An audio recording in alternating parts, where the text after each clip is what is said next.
Everyone, welcome back to my YouTube channel. दोस्तों, कैसे हैं आप सब? उम्मीद करती हूँ बहुत बढ़िया होंगे, मजे में होंगे। मैं भी बिल्कुल बढ़िया हूँ। तो जैसा कि आप सभी जानते हैं, आरआरबी, टीजीटी, पीजीटी की जो प्रोफेशनल एबिलिटी वाला सेक्शन है, जो कि 50 नंबर की प्रोफेशनल एबिलिटी आप लोगों से पूछी जाएगी, उसी से रिलेटेड ये 1000 एमसीक्यू सीरीज मैंने आप लोगों के लिए स्टार्ट की है। ठीक है, अब अभी तक जो 7 सेट हम कर चुके हैं, 7 प्रैक्टिस सेट मैं आप लोगों को करवा चुकी हूँ, जिसमें मैंने आप लोगों को फिलॉसफी वाला जितना भी पोर्शन था आपके सिलेबस में, वो सारा का सारा कवर करवा दिया। अभी ये तो एमसीक्यू सीरीज है। इससे पहले आप लोगों को बताना चाहूंगी कि टॉपिक्स भी सारे के सारे बिल्कुल डिटेल में सीक्वेंस में आप लोगों को प्लेलिस्ट में मिल जाएंगे।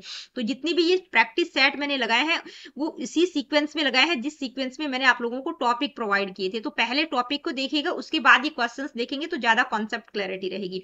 फिलॉसफी वाला पोर्शन हम बिल्कुल कवर कर चुके हैं। आज की वीडियो में हम सोशियोलॉजी वाला पार्ट स्टार्ट करेंगे। ठीक है, आपकी जो पहली यूनिट है वो है philosophical and sociological basis, education से रिलेटेड है। ठीक है, तो फिलॉसफी वाला जितना भी पोर्शन था वो सारी की सारी वीडियोस में इंक्लूड कर चुकी हूँ विद टॉपिक पहले करवा चुकी हूँ, और विद एमसीक्यूज टॉपिक मैंने कवर करवाए हैं। और अभी आप लोगों की प्रैक्टिस के लिए ये 1000 एमसीक्यू सीरीज में आप लोगों के लिए लेकर आई हूँ। ठीक है, तो आज की इस वीडियो में जो क्वेश्चंस आपको देखने को मिलेंगे वो किससे रिलेटेड मिलेंगे?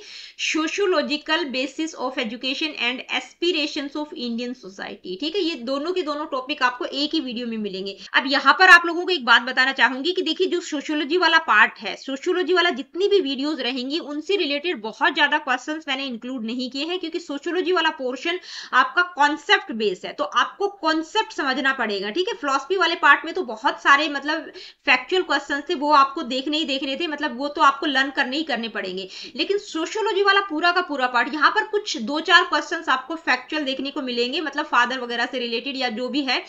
तो बाकी सारा कॉन्सेप्ट बेस है, मतलब सारी चीजें समाज सोसाइटी के चारों तरफ रिवॉल्व होती हुई दिखाई देंगी। तो कॉन्सेप्ट समझना जरूरी है। तो कॉन्सेप्ट वाला टॉपिक, मतलब कॉन्सेप्चुअल बेस्ड चीजें मैंने वीडियो में करवा रखी है, उसको जरूर देख लीजिएगा, वहीं से आपके क्वेश्चन सोल्व हो पाएंगे। ठीक है, ये सिर्फ मैंने आप लोगों की प्रैक्टिस के लिए कि आप अगर उस वीडियो को देखकर आए हैं तो कितने क्वेश्चंस कर सकते हैं।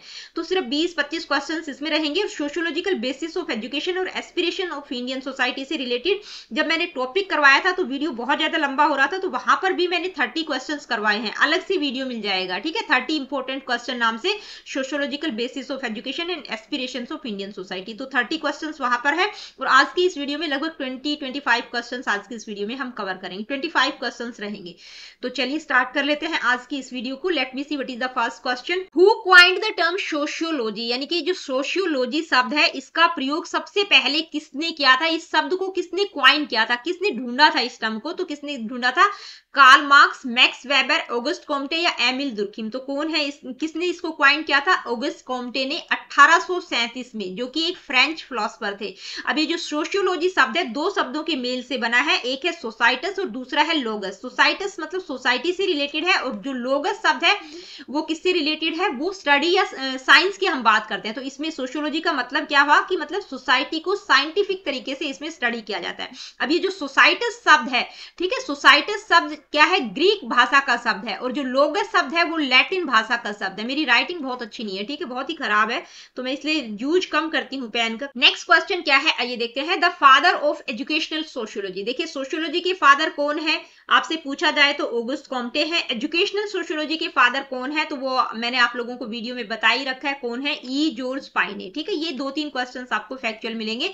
अकॉर्डिंग टू मुनरो, ठीक है, मुनरो के according which is not a function of education. अब मैंने आप लोगों को पहले ही बता दिया है कि यहाँ पर जो भी अच्छी अच्छी चीजें होंगी, मतलब आप कॉमन सेंस के थ्रू भी इस तरह के जो सोशियोलॉजी वाले पार्ट वाले क्वेश्चन रहेंगे उनको कर सकते हैं, क्योंकि यहाँ पर कॉन्सेप्ट वाली चीजें रहेंगी। आपको कॉन्सेप्ट समझ में आ गया तो आप मतलब रिलेट करके निकाल सकते हैं आंसर को, कि भाई जो भी समाज सोसाइटी से रिलेटेड अच्छी अच्छी चीजें रहेंगी, जो भी आप सोचते हैं कि हाँ ये बेस्ट आंसर हो सकता है, तो उसी तरह से आप रिलेट कर सकते हैं। ठीक है, तो कौन सा फंक्शन नहीं होगा एजुकेशन का? ठीक है, तो जो अच्छी अच्छी चीजें होंगी वो सारे फंक्शन में आ जाएंगी। Spreading knowledge, social control, preserving culture, suppressing creativity. तो एजुकेशन का फंक्शन बिल्कुल नहीं होगा कि भी क्रिएटिविटी को दबाना, रचनात्मकता को दबा देना, तो ये तो फंक्शन ही नहीं होगा। ठीक है, किसी के भी अकॉर्डिंग। नेक्स्ट क्वेश्चन क्या है? नेक्स्ट क्वेश्चन है which statement best explains educational sociology, यानी कि इनमें से कौन सी स्टेटमेंट एजुकेशनल सोशियोलॉजी को बेस्ट डिस्क्राइब करती है। एजुकेशनल सोशियोलॉजी मतलब सोशियोलॉजी की ही एक अप्लाइड ब्रांच है, ठीक है, मतलब अप्लाइड, जैसे हम साइकोलॉजी में पढ़ते हैं ना कि एजुकेशनल साइकोलॉजी, तो साइकोलॉजी की एक ब्रांच है, इसी तरह से एजुकेशनल सोशियोलॉजी सोशियोलॉजी की ही एक ब्रांच है। तो इसमें हम क्या करते हैं, मतलब कौन सी स्टेटमेंट एजुकेशनल सोशियोलॉजी को बेस्ट डिस्क्राइब करेगी। स्टडी ऑफ एजुकेशनल साइकोलॉजी, तो साइकोलॉजी की तो हम बात ही नहीं कर रहे हैं। Linking education and society to achieve social aims, study of philosophical aspect, तो फिलोसफी की भी हम यहाँ बात नहीं कर रहे। रिसर्च ऑन क्लासरूम टेक्निक्स, ठीक है, तो रिसर्च से रिलेटेड चीजें भी नहीं करें। तो क्या करेंगे, समाज और सोसाइटी और एजुकेशन दोनों की बात करें, मतलब दोनों को लिंक करने की बात हो रही है, तो क्या रहेगा, linking education and society to achieve social aims, यानी कि जो समाज के शिक्षा और समाज को जोड़कर सामाजिक उद्देश्यों को प्राप्त करना। नेक्स्ट क्वेश्चन क्या रहेगा, which thinker defined sociology as science of society, यानी कि किस थिंकर ने, ये डेफिनेशन है, किसने कहा है कि जो साइंस ऑफ सोसाइटी किसने कहा है सोशियोलॉजी को। MacIver, max Weber, Auguste Comte, Gillin and Gillin, तो किसने कहा है, ऑगस्ट कॉम्टे ने ही साइंस ऑफ सोसाइटी कहा है, ठीक है, साइंस ऑफ सोसाइटी। और एक यंगर सोशल साइंस के नाम से भी हम सोशियोलॉजी को जानते हैं, तो ये भी पूछा जा सकता है कि यंगर सोशल साइंस किसको कहा गया है, ठीक है, आपको 2-3 ऑप्शन दे देंगे, फिलोसफी, साइकोलॉजी, सोशियोलॉजी, तो किसको कहा गया है, सोशियोलॉजी को।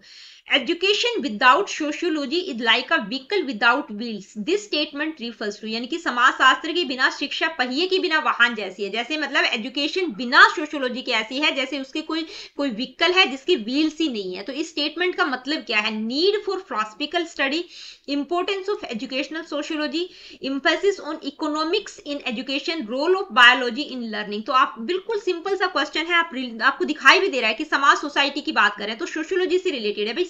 एजुकेशनल सोशियोलॉजी का इंपॉर्टेंस बताया गया है कि ये दोनों एजुकेशन और सोसाइटी एक दूसरे के ऊपर इंटरडिपेंडेंट है, यानी कि एक ही सिक्के के दो पहलू, एक के बगैर दूसरा अधूरा है। नेक्स्ट क्वेश्चन क्या है, आइए देखते हैं, which principle underlies the sociological basis of curriculum design, यानी कि इनमें से कौन सा principle sociological basis of curriculum design को अंडरलाई करता है, ठीक है, मतलब कौन सा सिद्धांत पाठ्यक्रम निर्माण के समाजशास्त्रीय आधार का कौन सा सिद्धांत है। Centralisation of content, addressing real social needs and problems, unchanging syllabus, focus only on religious values. तो सोशियोलॉजिकल बेसिस के आधार पर हम करिकुलम डिजाइन की बात करें कि करिकुलम डिजाइन जब किया जाए तो किस प्रिंसिपल को आप ध्यान में रखेंगे, तो किसको ध्यान में रखेंगे, हम सोशियोलॉजिकल बेसिस को ध्यान में रखते हुए करिकुलम बनाएंगे, यानी कि उसमें सोशल नीड्स और प्रॉब्लम्स, रियल सोशल नीड्स और प्रॉब्लम्स एड्रेस होनी चाहिए, इस तरह से करिकुलम को डिजाइन करना है। नेक्स्ट क्वेश्चन क्या है, आइए देखते हैं, the school is called a miniature society by which educational sociologist, तो जो कौन है मिनिएचर सोसाइटी की बात कौन करते हैं, तो पिछली वीडियो में भी हमने बात की थी, जॉन ड्यूई करते हैं, ठीक है, एजुकेशनल जॉन ड्यूई एक सोशियोलॉजिस्ट हैं,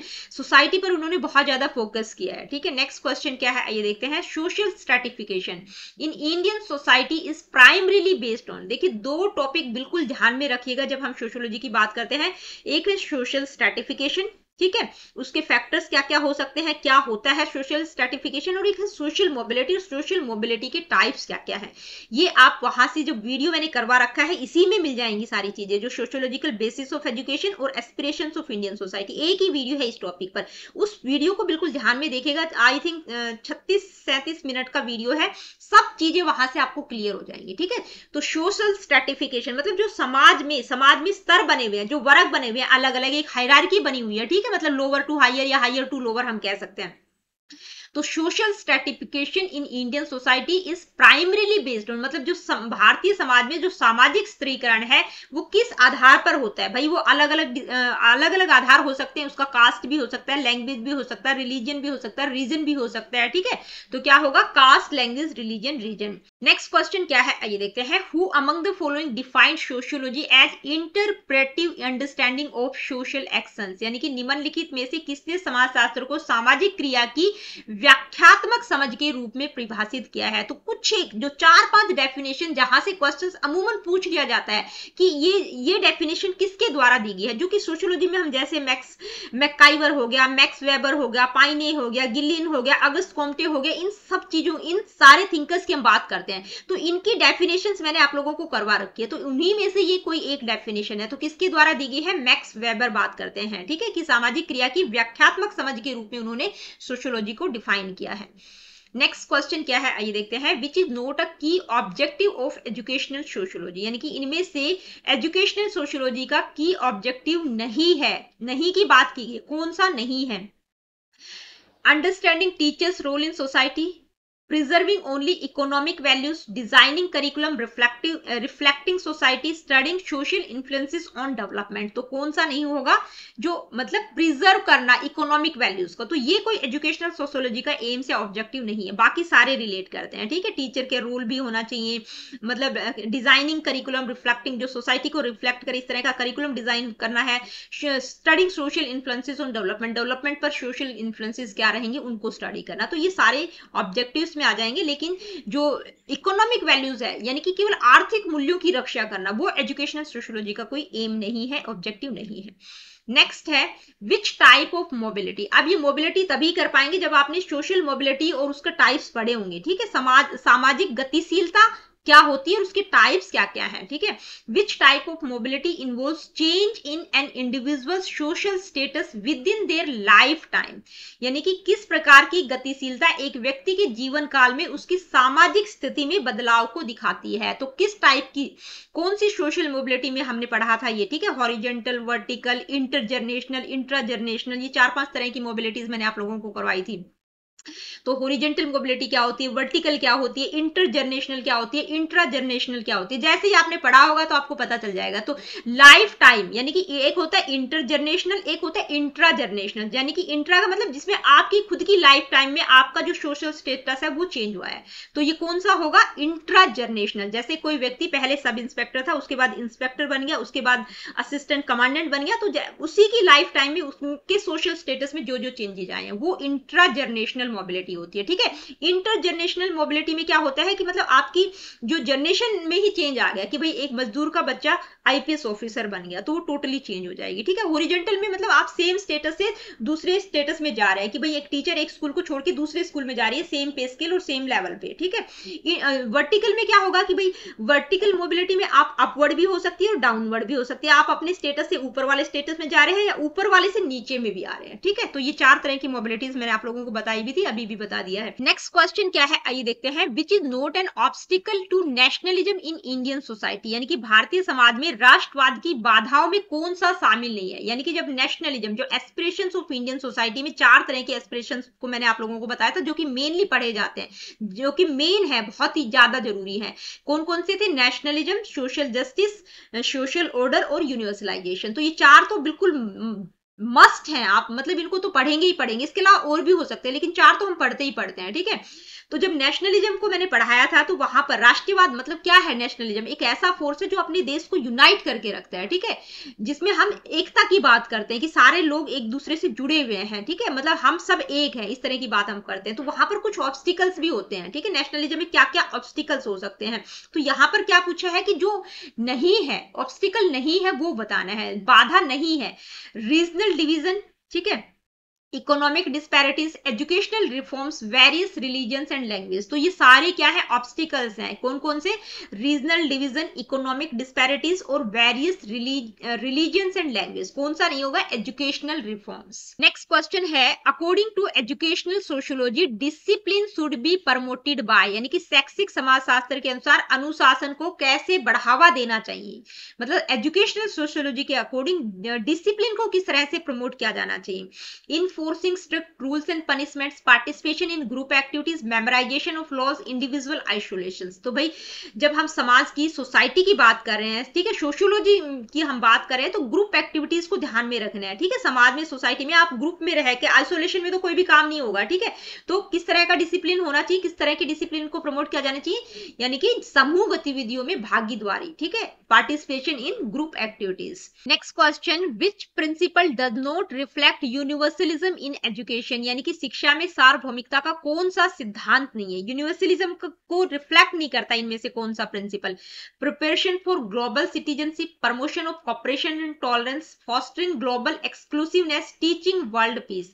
तो कौन सा प्रिंसिपल नहीं है, यूनिवर्सलिज्म को रिफ्लेक्ट नहीं करता है, यूनिवर्सलिज्म की बात नहीं करता है, तो कौन सा नहीं करेगा, एक्सक्लूसिवनेस मतलब हटाना, एक्सक्लूसिव का मतलब जो विशिष्टता वाली चीजें हैं, अलग करने वाली चीजें, वो नहीं होनी चाहिए, ठीक है। वैश्विक विशिष्टता को जो बढ़ावा दे वो नहीं होना चाहिए। बाकी प्रिपरेशन फॉर ग्लोबल सिटीजनशिप की हम बात करते हैं, कॉपरेशन, टॉलरेंस, वर्ल्ड पीस की हम बात करते हैं, तो ये सारी चीजें यूनिवर्सलिज्म में हम बात करते हैं, ठीक है। एक्सक्लूसिवनेस की हम बात नहीं करते, कि जो ग्लोबल एक्सक्लूसिवनेस यानी कि ग्लोबल लेवल पर चीजों का अलगाव पैदा करना, हटाना, विशिष्टता को बढ़ावा देना, वो सारी चीजें नहीं पढ़ते। नेक्स्ट क्वेश्चन क्या है, आइए देखते हैं। The main aim of education according to sociological basis is, यानी कि समाज शास्त्रीय आधार के अनुसार शिक्षा का मुख्य उद्देश्य क्या होगा। यानी कि सोशियोलॉजिकल बेसिस की जब हम बात करते हैं तो एजुकेशन का मेन एम क्या होगा। ट्रांसमिटिंग ओनली सब्जेक्ट नॉलेज, यानी कि सिर्फ सब्जेक्ट नॉलेज को ट्रांसमिट करना। Development of social qualities and consciousness, यानी कि जो सोशल क्वालिटीज और कॉन्शियसनेस है उसको डेवलप करना। आइसोलेटिंग इंडिविजुअल्स फ्रॉम सोसाइटी, यानी कि व्यक्ति को समाज से अलग करना। मेंटेनिंग स्ट्रिक्ट डिसिप्लिन, तो स्ट्रिक्ट डिसिप्लिन की तो हम बिल्कुल बात नहीं करते, आइसोलेशन की हम बात नहीं करते, ठीक है। सिर्फ सब्जेक्ट नॉलेज को ट्रांसमिट करना वो भी आधार नहीं है, सोशियोलॉजिकल बेसिस के अकॉर्डिंग एजुकेशन का एम नहीं होगा। तो सोशियोलॉजिकल जब बेसिस की बात करें तो समाज को ध्यान में रखना है, ठीक है। Development of social qualities and consciousness. Next question क्या है, आइए देखते हैं। Social order in society ensures, यानी कि समाज में सामाजिक व्यवस्था क्या सुनिश्चित करती है, कि भाई समाज में जो सोशल ऑर्डर्स बनाए गए हैं वो किसको इंश्योर करते हैं, कि समाज में जो भी ऑर्डर्स रूल्स बनाए गए हैं वो क्या इंश्योर करते हैं। Harmony, discipline, systematic relationships, random behaviour, अनैकी, रिलीजियस डोमिनेंस, तो किसको इंश्योर करते हैं सोशल ऑर्डर, की भी समाज में, सोसाइटी में सामंजस्य, अनुशासन, व्यवस्थित संबंध बने रहे, ठीक है। हार्मोनी, डिसिप्लिन और सिस्टमेटिक रिलेशनशिप को इंश्योर करते हैं। Next question, role of education in social mobility is to, यानी कि सोशल मोबिलिटी, सामाजिक गतिशीलता में शिक्षा की क्या भूमिका है। एजुकेशन का रोल पूछा गया है। जब हम सोशल मोबिलिटी की बात करते हैं तो एजुकेशन क्या रोल प्ले करती है। री इन्फोर्स फिक्स स्टेटस, यानी कि जो स्थायी स्थिति है, बिल्कुल जो फिक्स स्टेटस है उसको री इन्फोर्स करती है कि वही बना रहना चाहिए, बिल्कुल नहीं। Promote upward movement and opportunities, यानी कि जो भी अपवर्ड मूवमेंट, ऊपर की तरफ जो मूवमेंट हो रहा है, मोबिलिटी हो रही है या अपॉर्चुनिटीज है, उनको प्रमोट करती है। इंक्रीज कास्ट रिजिडिटी, यानी कि जो जाति कठोरता है, कास्ट रिजिडिटी, उसको इंक्रीज करती है या चेंज को प्रिवेंट करती है। तो दो तो बिल्कुल ही गलत है, पहला वाला भी गलत है। क्या होगा, promote upward movement and opportunities, यानी कि मोबिलिटी क्या करती है, मूवमेंट और अपॉर्चुनिटीज को प्रमोट करती है। Next question, which teaching method is favoured by sociological perspective for social adjustment, यानी कि सामाजिक अनुकूलन हेतु कौन सी शिक्षण विधि उपयुक्त है। यानी कि इनमें से कौन सा टीचिंग मेथड सबसे बेस्ट रहेगा जब हम सोशियोलॉजिकल पर्सपेक्टिव की बात करते हैं सोशल एडजस्टमेंट के लिए। Lecture method, group discussion and project method, silent reading या रिटन टेस्ट। तो सबसे बेस्ट कौन सा लग रहा है आपको, group discussion and project method, जब समाज सोसाइटी की हम बात कर रहे हैं, ठीक है। Next question, education and sociology are as closely connected as philosophy and education, this statement highlights, यानी कि एजुकेशन और सोशियोलॉजी भी ऐसे ही कनेक्टेड है जैसे फिलॉसफी और एजुकेशन, ठीक है। तो ये स्टेटमेंट क्या हाईलाइट करती है, देखिए अगर आप लोगों से पर्सपेक्टिव पूछा जाता है तो एजुकेशन की तीन मेजर पर्सपेक्टिव है, क्या क्या है, फिलॉसफी, सोशियोलॉजी और साइकोलॉजी, ठीक है। ये तीन मेजर पर्सपेक्टिव है। तो एजुकेशन के साथ इन तीनों का गहरा संबंध है। तो जैसे फिलॉसफी एजुकेशन के साथ कनेक्टेड है, उसी तरह से एजुकेशन और सोशियोलॉजी का भी कनेक्टेड है। तो ये जो स्टेटमेंट है क्या शो करती है, their interdependence, importance of only sociology, exclusive nature of education और इररेलेवेंस ऑफ फिलॉसफी। तो किसको शो करती है कि भाई एजुकेशन और सोशियोलॉजी दोनों एक दूसरे के ऊपर इंटरडिपेंडेंट है, एक दूसरे के बगैर दोनों अधूरे हैं, एक ही सिक्के के दो पहलू हैं। Next question, which of the following is not a function of education according to Munro, यानी कि मुनरो के अकॉर्डिंग इनमें से कौन सा एजुकेशन का फंक्शन नहीं है। तो चार स्टेटमेंट दीजिए कौन सा फंक्शन नहीं होगा। Knowledge dissemination, social control, transmitting culture, suppressing ethical values. तो जहां पर सुप्रेस करने वाली बात आ गई मतलब वो तो बिल्कुल ही गलत हो गया, ठीक है। मतलब इथिकल वैल्यूज को सुप्रेस करना, दबा देना, तो ये फंक्शन नहीं होगा, ठीक है। सुप्रेसिंग इथिकल वैल्यूज, बाकी तीनों फंक्शन होंगे कि नॉलेज को प्रसार करना, सोशल कंट्रोल और कल्चर को transmit. Next question, the government's responsibility in sociological perspective is to, यानी कि समाज शास्त्रीय दृष्टिकोण में सरकार की जिम्मेदारी क्या है, गवर्नमेंट की क्या रिस्पॉन्सिबिलिटी है जब हम सोशियोलॉजिकल पर्सपेक्टिव की बात करते हैं, ठीक है। Restrict education to privileged only, यानी कि शिक्षा को केवल विशेष अधिकार प्राप्त लोगों तक सीमित करना, ठीक है। Ensure universal access to education, make education optional, focus only on advance students. तो क्या है गवर्नमेंट की रिस्पॉन्सिबिलिटी, क्या है? Ensure universal access to education, यानी कि शिक्षा का सार्वभौमिकरण होना चाहिए, शिक्षा सभी को मिलनी चाहिए, सभी के लिए एक्सेस होनी चाहिए, ठीक है। ये इंश्योर करना कि क्या सभी को एजुकेशन, मतलब सभी लोग एजुकेशन को एक्सेस कर पा रहे हैं कि नहीं, ठीक है। शिक्षा का सार्वभौमिक व्यवधान सुनिश्चित करना। Next question, role of teacher in sociological basis is best described as, यानी कि समाजशास्त्रीय आधार में शिक्षक की भूमिका किस रूप में सर्वोत्तम होगी, ठीक है। टीचर का रोल क्या रहेगा, कौन सा रोल बेस्ट रहेगा? नॉलेज ट्रांसमीटर, यानी कि सिर्फ ज्ञान का संप्रेषण, नॉलेज को ट्रांसमिट करने वाला होना चाहिए। Social engineer and nation builder होना चाहिए। ओनली आर डिसिप्लिनेरियन होना चाहिए, यानी कि सिर्फ अनुशासन करता होना चाहिए। टेक्स्ट बुक एक्सपर्ट, या सिर्फ पाठ्य पुस्तक विशेषज्ञ होना चाहिए। तो टीचर का क्या रोल रहेगा जब हम समाज की बात करें, सोसाइटी की हम बात करें, तो social engineer and nation builder, ठीक है। टीचर में भी वो क्वालिटीज होनी चाहिए, डेमोक्रेटिक वैल्यूज वाली समाज सोसाइटी में रह रहा है, तो टीचर को अपने रोल के प्रति अवेयर होना चाहिए, क्योंकि जो टीचर का रोल है, बच्चे टीचर के एटीट्यूड, उसके बिहेवियर से ज्यादा सीखते हैं, ठीक है। तो social engineer and nation builder का रोल होना चाहिए। Social justice through education is promoted by, यानी कि शिक्षा के माध्यम से सामाजिक न्याय को किस प्रकार से प्रमोट किया जा सकता है, सोशल जस्टिस को एजुकेशन के थ्रू कैसे प्रमोट किया जा सकता है? Rigid hierarchy, ensuring equal opportunities for all, caste based discrimination, limiting resources. तो आप समझ गए होंगे कि जब सोशल जस्टिस की बात करें, न्याय की हम बात करें, सामाजिक समानता की हम बात करें, ठीक है, सामाजिक न्याय की बात करें कि भी सामाजिक तौर पर सभी को न्याय मिलना चाहिए, किसी के साथ किसी प्रकार का कोई भेदभाव नहीं होना चाहिए। क्या इंश्योर करना? इक्वल अपॉर्चुनिटीज फॉर ऑल, ठीक है, ensuring equal opportunities for all. Next question है, social discipline in school should be developed primarily through, यानी कि विद्यालयों में सामाजिक अनुशासन को कैसे विकसित करना चाहिए, कैसे विकसित किया जा सकता है सोशल डिसिप्लिन को? तब बच्चे पार्टिसिपेट करेंगे, कोलैबोरेट करेंगे, ग्रुप एक्टिविटीज में पार्टिसिपेट करेंगे, ठीक है। तो बेसिक सा क्वेश्चन था, सिंपल सा, participation in collaborative group activities, तभी बच्चों में सोशल डिसिप्लिन आएगा। एक दूसरे के साथ वो काम करना सीखेंगे, ठीक है, ग्रुप में वो काम करना सीखेंगे, एक दूसरे के साथ कोऑपरेट करेंगे, कोलैबोरेट करेंगे। तो दोस्तों आज की वीडियो में sociological basis of education and aspirations of Indian society से रिलेटेड ये 25 क्वेश्चंस और 30 क्वेश्चंस मैंने अलग से करवा रखे हैं, इसी प्लेलिस्ट में आप लोगों को मिल जाएंगे, ठीक है। तो ये कम से कम 55 क्वेश्चंस हो गए, बहुत है, मेरे को लगता है इससे ज्यादा करने की जरूरत नहीं है। करने की जरूरत क्या है कि भाई यहाँ से कॉन्सेप्चुअल क्वेश्चंस आपको देखने को मिलेंगे, तो क्वेश्चन कोई भी हो सकता है, कॉन्सेप्ट बेस्ड क्वेश्चंस मिलेंगे। तो जो कॉन्सेप्ट वाला वीडियो है, जो मैंने मेन वीडियो करवाया है, ठीक है, जिसमें मैंने कॉन्सेप्ट को क्लियर किया, वो आप जरूर देखिएगा। क्वेश्चन से ज्यादा इंपॉर्टेंट है वो वाला वीडियो देखना, वो अगर आपको समझ आ गया तो क्वेश्चन तो किसी भी तरह से आ सकता है, वो आप अपने आप कर लेंगे। तो मिलती हूं आप लोगों से अपनी अगली वीडियो में। अगली वीडियो में हम सोशलाइजेशन और एजेंट्स ऑफ सोशलाइजेशन वाला टॉपिक डिस्कस करेंगे, ठीक है। और देखिए, जाने से पहले आप लोगों को बताना चाहूंगी कि अगर वीडियो सेशंस आप लोगों के लिए हेल्पफुल है, वैल्यूएबल है, तो प्लीज वीडियो को लाइक, शेयर और चैनल को सब्सक्राइब कीजिए, और वीडियो को ज्यादा से ज्यादा हाइप किया करो, ताकि जो मेरा चैनल है वो सर्च इंजन में आ जाए, ठीक है। आप लोगों को हर वीडियो में मैं बोलकर जाती हूँ कि भाई वीडियो को हाइप जरूर किया करो, तो हाइप करना बिल्कुल भी ना भूले।